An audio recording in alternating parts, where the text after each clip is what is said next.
So, sisters and brothers and sisters, coming out this time and in this way to look into a little bit of stories here. We're going to work on talking about our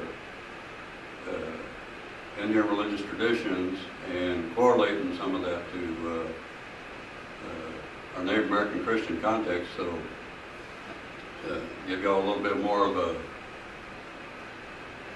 cultural background, cultural teaching of our Indian religious traditions and how it relates to also to the message of the Christian message and how they parallel each other in a lot of ways. So today we're going to be looking at the Trickster. Yeah, good one.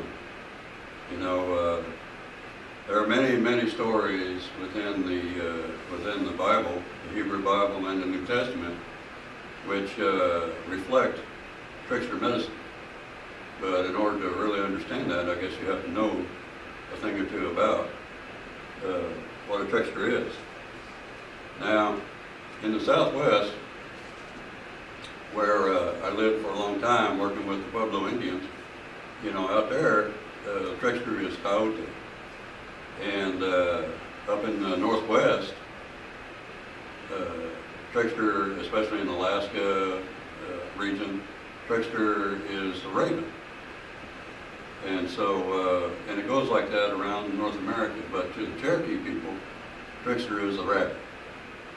And now trickster medicine comes in two forms. There's two kinds of tricksters, so you need to understand both of them. One is like we talk about in the Aussie ceremony and the sweat lodge ceremony. You know, when we go to the south, and this is something that we share with Northern Plains tribes and other tribes in the east and out to the west and southwest. When you go to the south, that's the place of the trickster. It's the place of adolescence also. So that gives you a little bit of understanding there. Now, in that context, trickster, their primary job is to keep us humble. When we start getting full of ourselves, when we start thinking how we're all that, trickster comes along and puts our face in the dirt. They're really good at it too. So, you know, I'm sure if you think about maybe in your past, you probably have, you know, gotten into situations where somebody just kind of pulled the carpet out under from you, you know, and you wound up having to eat some crow, and although that's not such a good term, but you know, having to humble yourself and think about, you know, you kind of have to chuckle it off. You have to laugh at yourself, because that's what trickster does. Trickster helps us to remember to laugh at ourselves, and trickster in that context is one who gets us to get out of our status quo, get out of our comfort zone. They break the boundaries, they break the rules, they do all kinds of stuff. And also too then, there's another kind of trickster. And the trickster in this context, instead of being foolish and behaving in a foolish manner, which, you know, trickster oftentimes, and actually the other trickster a lot of times, what they'll do is, what the thing that they do brings harm to themselves as much as to other people. So, but then there's the second trickster.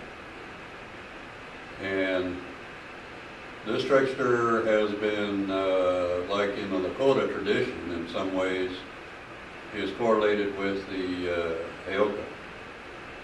The wrong way kind of person, not the Cheyenne Heyoka or not the Pueblo Heyoka or the clowns, not a clown, but actually someone who basically is mean-spirited, who comes, you know, well, you know, they could be someone who, I don't want to use too many common cliches, but, you know, somebody who's charismatic, somebody who is friendly, someone who's charming, but then really has their own agenda in mind. And you trust them, and then they turn into a betrayer. And you know, being a Cherokee ancestry, I know these things about this, but you know, there's a book too that you can look at. It's called A Native American Theology by Clara Sue Kidwell, Homer Nole, and George Tinker. And they talk about this a little bit. I think it's in, well, they got a whole section on it. It's on around page 114 is where it starts. You know, reversal of the ordinary. And they talk about this a little bit. And so they share that there's two different kinds of tricksters. And one of them is like the Cheyenne, they say here on page 117, that the name of the Cheyenne trickster, which is Beho, means white man. Same with the Blackfoot, and Napi means white man, you know. So in the Cherokee, the new name for trickster is Jisjin, yes. And that's a Cherokee derivation of the word Jackson. And that comes from the story of President Andrew Jackson, whose life during the war with the Creek back in 1814 was saved by Chief Junaluska himself and his warriors. You know, as the story was told to me, Jackson was fighting as a young soldier there. You know, he was in charge of so I guess he was a young officer there in this battle, and he got himself into some trouble and was down on the ground and about to be killed by a Creek when Chief Junaluska intervened in the battle and saved him and brought him to safety. And in Indian tradition, you know, when someone saves your life, you're part of the community, you know, and you got to watch out for each other. You got to know, you got to have each other's back. You know, it's like being a soldier. Well, being a warrior is the same way among the people. You know, we have a deep trust of those that we are together with on our team. And so this camaraderie that develops out of this, you know, putting our lives on the line to protect family, friends, vulnerable people, working together. You know, we may not necessarily like each other, you know, we may not always get along with each other, but, you know, we got each other's back. We trust that about each other. And we never have to question that. But then Andrew Jackson, who was part of that community, had that sense of brotherhood, had his life saved. He belonged to that brotherhood. And so then Jackson went on to violate the Constitution of the United States, go against the Supreme Court ruling, and set up the forced relocation and the seizure of Indian lands. Jackson is attributed as being responsible for the Trail of Tears for many people. He was instrumental in creating stockades in which Indians were housed before the removal, where a lot of people died from hunger, disease, cold. You know, basically it's the Holocaust of North America. And so now Jackson is remembered among many people as a betrayer, a trickster. And that's going to be his legacy for all eternity, is he will be the betrayer. And that is the other trickster you have to watch out for, the betrayer. The one who belongs to the brotherhood and does something intentionally to hurt the brotherhood. And so there's those two kind of tricksters, you know. And so today we're looking at a little bit more about the first one and a little bit about the second one. And the place to start on this is Genesis. Of course, get it from the beginning. You know, there are many cultures around the world have the Trickster, and the Jewish people were no less part of that. So if you have your Hebrew Bibles handy or your Bible handy, whatever one you're using, the NRSV, NIV, Complete Jewish Bible, whatever, you want to go to Genesis 25, 19 through 34. So I'm looking at Genesis 25, 19 through 34. Well, let's see. That's a pretty long read, but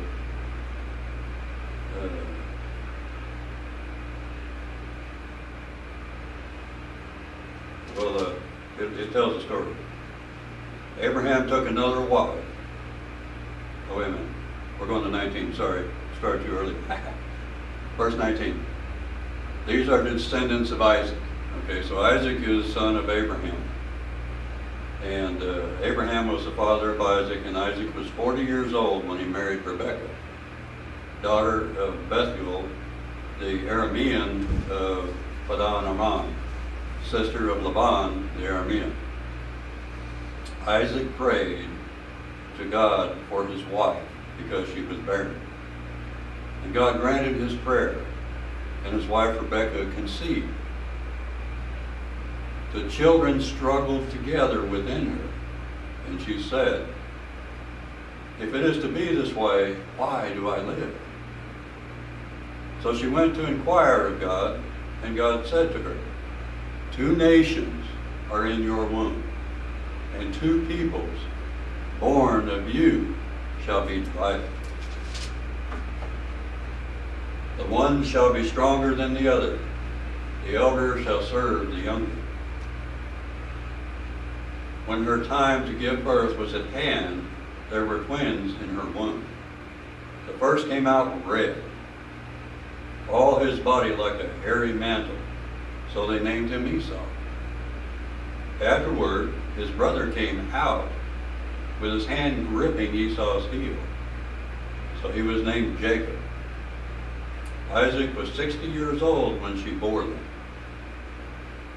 When the boys grew up, Esau was a skillful hunter, a man of the field, while Jacob was a quiet man, living in tents. Isaac loved Esau because he was fond of game, but Rebekah loved Jacob. Once when Jacob was cooking a stew, Esau came in from the field, and he was famished. Esau said to Jacob, "Let me eat some of that red stuff, for I am famished." Therefore he was called Edom. Jacob said, "First, sell me your birthright." Esau said, "I am about to die. Of what use is a birthright to me?" Jacob said, "Swear to me first." So he swore to him and sold his birthright to Jacob. Then Jacob gave Esau bread and lentil stew, and he ate and drank, and rose and went his way. Thus Esau despised his birthright.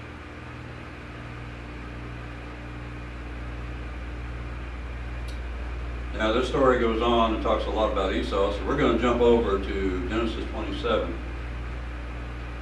And we'll start at verse 1 and we'll go till I'm ready to stop. When Isaac was old and his eyes were dim so that he could not see, he called his elder son Esau and said to him, "My son." And he answered, "Here I am." He said, "See, I am old. I do not know the day of my death. Now then, take your weapons, your quiver and your bow, and go out to the field and hunt game for me. Then prepare for me a savory food, such as I like, and bring it to me to eat, so that I may bless you before I die." Now Rebekah was listening when Isaac spoke to his son Esau. So when Esau went out to the field to hunt for game and bring it, Rebekah said to her son Jacob, "I heard your father say to your brother Esau, 'Bring me game,' and prepare for me savory food to eat, that I may bless you before the Lord before I die. Now therefore, my son, obey my word as I command you. Go to the flock and get me 2 choice kids, so that I may prepare for them savory food for your father, such as he likes. And you shall take it to your father to eat, so that he may bless you before he dies.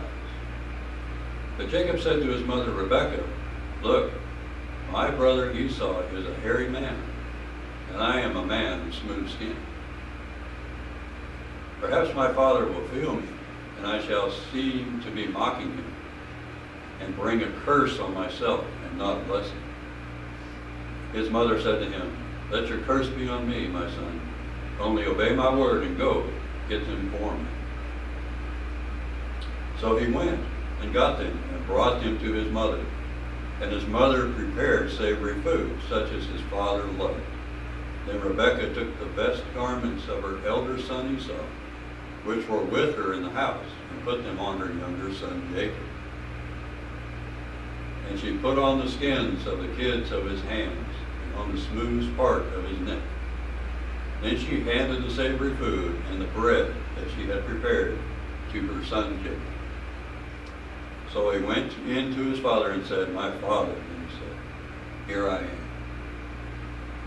Who are you, my son? Jacob said to his father, I am Esau, your firstborn. I have done as you told me. Now sit up and eat of my game, so that you may bless me. But Isaac said to his son, how is it that you have found it so quickly, my son? He answered, because the Lord your God granted me success. Then Isaac said to Jacob, come near, that I may feel you, my son, to know whether you're really my son Esau or not.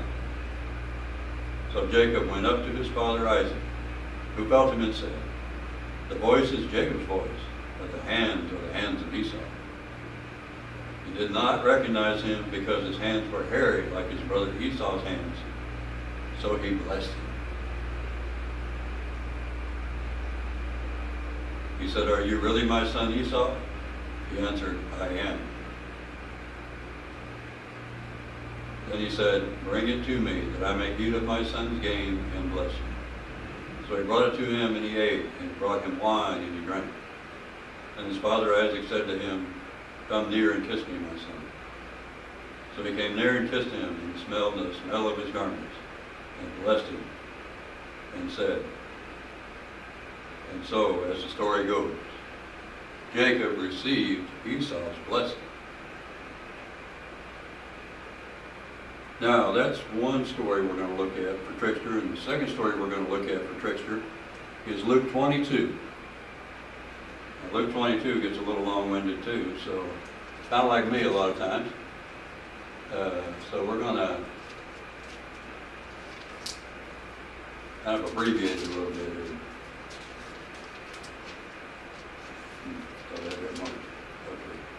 Luke 22, 1 through 6, 47 through 53. That way we'll shorten it up a little bit. 22, 1 through 6. Or Luke, yeah. Now the festival of the unleavened bread, which is called the Passover, was near. The chief priests and the scribes were looking for a way to put Jesus to death, for they were afraid of the people. Then Satan entered into Judas, called Iscariot, who was one of the 12. He went away and conferred with the chief priests and officers of the temple police about how he might betray them. They were greatly pleased and agreed to give him money. So he consented and began to look for an opportunity to betray him to them when no crowd was present.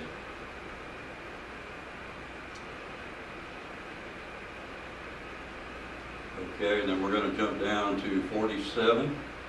Flip over to verse 47.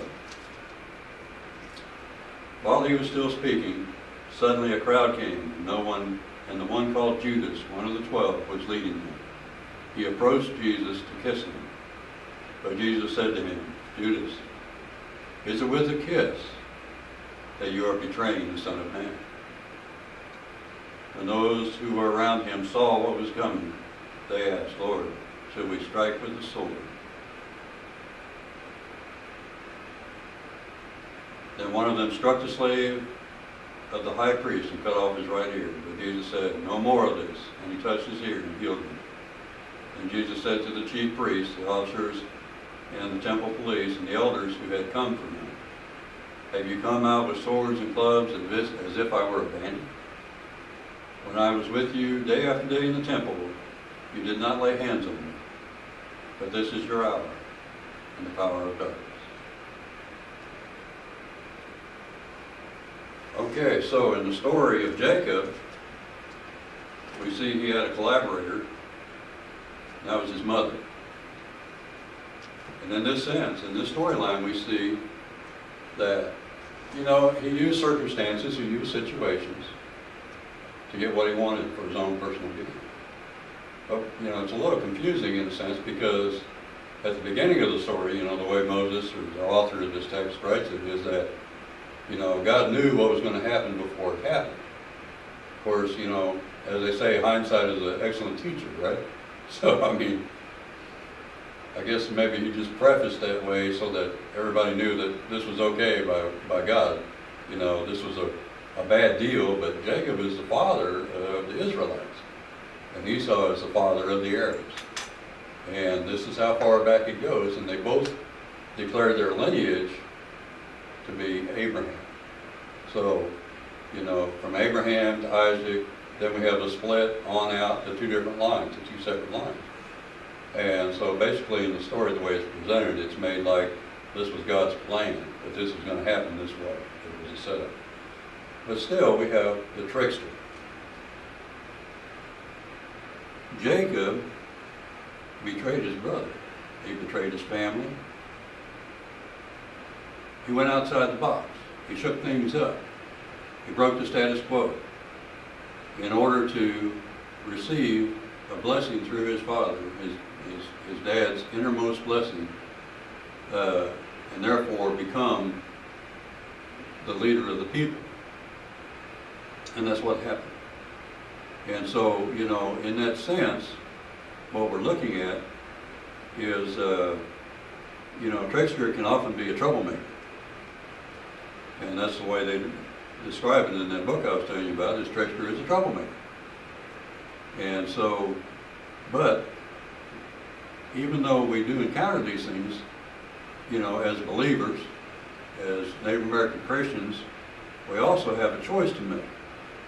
And the choice is, how we respond to these tricksters, because our lives, tricksters are agents of change, whether they want to be or not.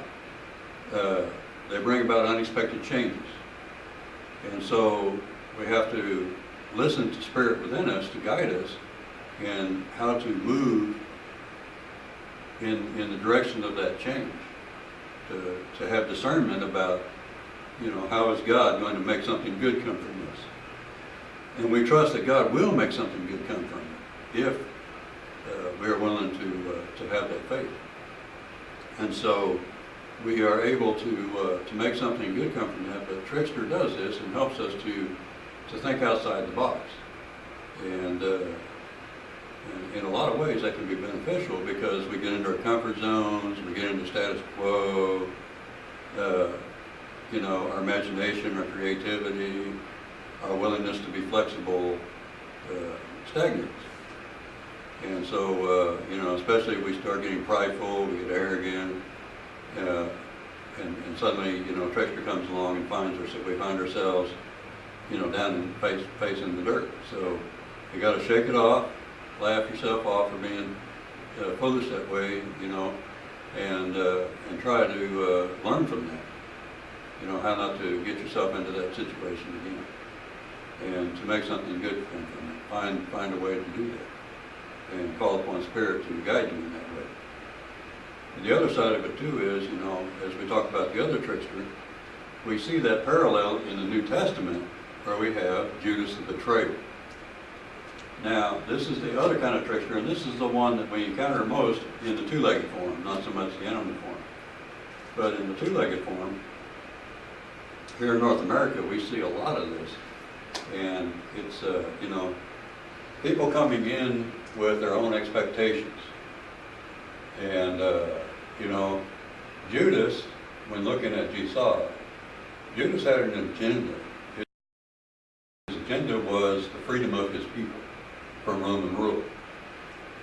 And so, in this sense, Judas had an expectation of Jesus to be the Messiah who would lead the people to freedom against oppression.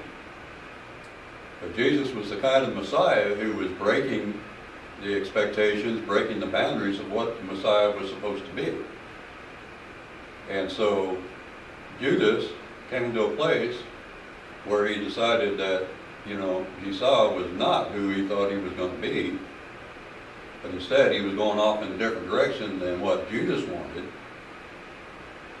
And so Judas took it upon himself, well, I'm not getting my needs met, I'm not getting what I want, so I'm going to betray him and I'm going to put him out of the way because he is not doing what I want him to do. And so Judas goes to his enemies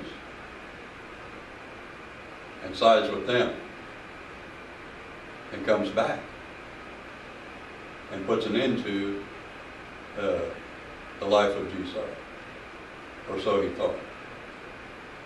But fortunately, God already knew what was going to happen in that context. Even Esau knew what was going to happen in that context, and was able to make something good come from it. And of course, that good was, you know, Esau being resurrected and showing the people that through God we have eternal life.